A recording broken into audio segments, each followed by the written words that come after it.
des voix sur les satellites européennes comme Intersat.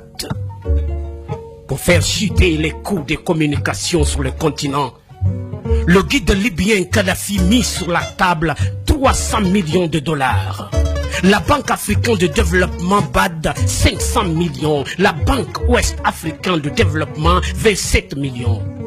Ainsi, depuis le 26 décembre 2007, le tout premier satellite de communication de l'histoire de notre continent est effectif.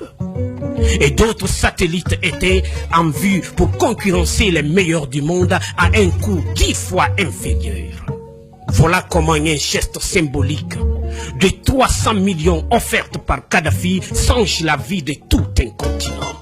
Par ce geste, le guide libyen a fait perdre à l'Occident pas seulement 500 millions de dollars par an, mais les milliards de dollars de dettes et d'intérêts que cette même dette promettait de générer à l'infini et de façon exponentielle, contribuant ainsi à entretenir le système occulte pour dépouiller l'Afrique. En plus, les 30 milliards de dollars saisis par Barack Obama appartiennent à la Banque centrale libyenne qui était prévue pour la contribution libyenne à la finalisation de la Fédération africaine à travers 3 projets. La Banque africaine d'investissement à Citre, en Libye. La création dès 2011 du Fonds monétaire africain avec un capital de 42 milliards de dollars avec Yaoundé pour siège. La Banque centrale africaine avec le siège à Abuja au Nigeria, dont la première émission de la monnaie africaine signera la fin du franc CFA, grâce auquel Paris a la même mise sur certains pays africains depuis 52 ans. Voilà pourquoi la rage de Paris contre Kadhafi. Tous les pays qui ont bombardé la Libye, en tuant Kadhafi, sont tous financièrement en quasi-faillite. Les USA, les États-Unis d'Amérique, à eux seuls, ont 14 000 milliards de dollars en dette. La France, la Grande-Bretagne et l'Italie ont chacun environ 2 000 milliards de dettes publiques. En 1865, dans son soutien à Abraham Lincoln pour l'abolition de l'esclavage, l'économiste américain Adam Smith l'avait prédit. L'économie de tout pays qui pratique l'esclavage des Noirs est en train d'amorcer une descente vers l'enfer qui sera rude le jour où les autres nations vont se réveiller.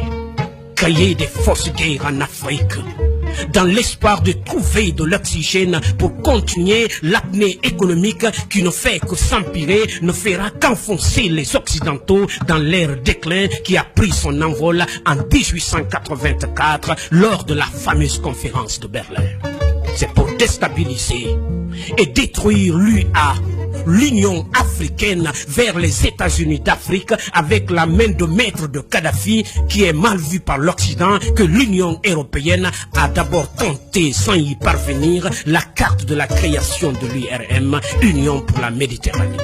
Il fallait à tout prix couper l'Afrique du Nord du reste de l'Afrique. Cela a échoué parce que Kadhafi a refusé d'y aller. Il a compris très vite le jeu à partir du moment où on parlait de la Méditerranée en associant quelques pays africains sans en informer l'Union africaine en y invitant tous les 27 pays de l'Union européenne. C'est ce qu'ils ont tenté de relancer, tout en musant sur la chute de Kadhafi.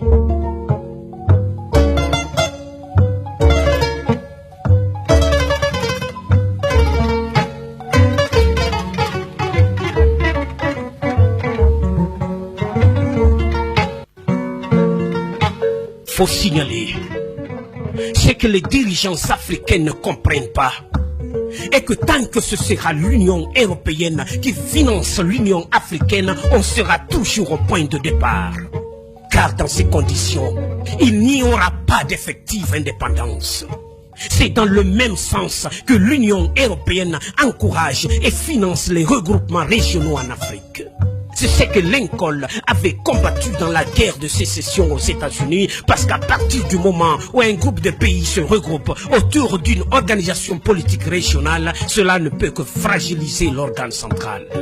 C'est ce que l'Europe voulait, Et c'est ce que les dirigeants africains n'ont pas compris en créant coup sur coup la COMESA, l'UDEAC, la SADC et le Grand Maghreb qui n'a jamais fonctionné, encore une fois, grâce à Kadhafi qui l'avait très bien compris.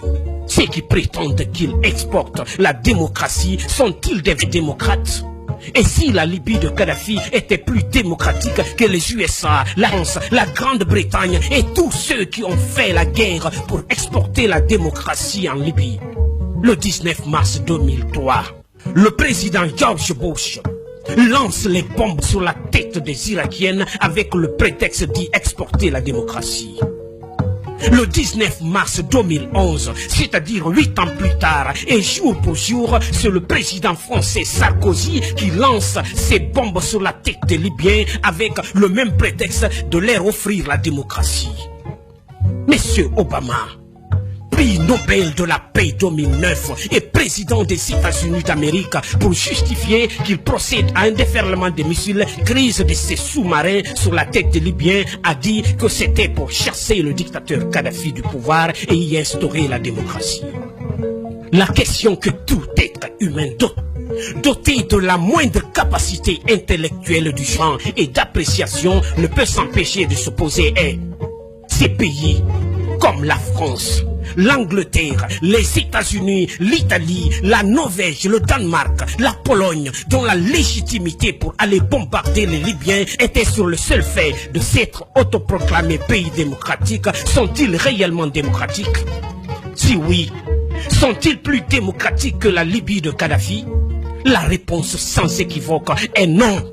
Pour la simple et bonne raison que la démocratie n'existe pas. Et ce n'est pas moi qui l'affirme, mais celui-là même dont la ville natale Genève abrite l'essentiel du commandement des Nations Unies. Il s'agit bien entendu de Jean-Jacques Rousseau, né à Genève en 1712, qui affirme dans le chapitre 4 du livre 3 de son très célèbre ouvrage du contrat social que il n'a jamais existé de véritable démocratie et il n'en existera jamais.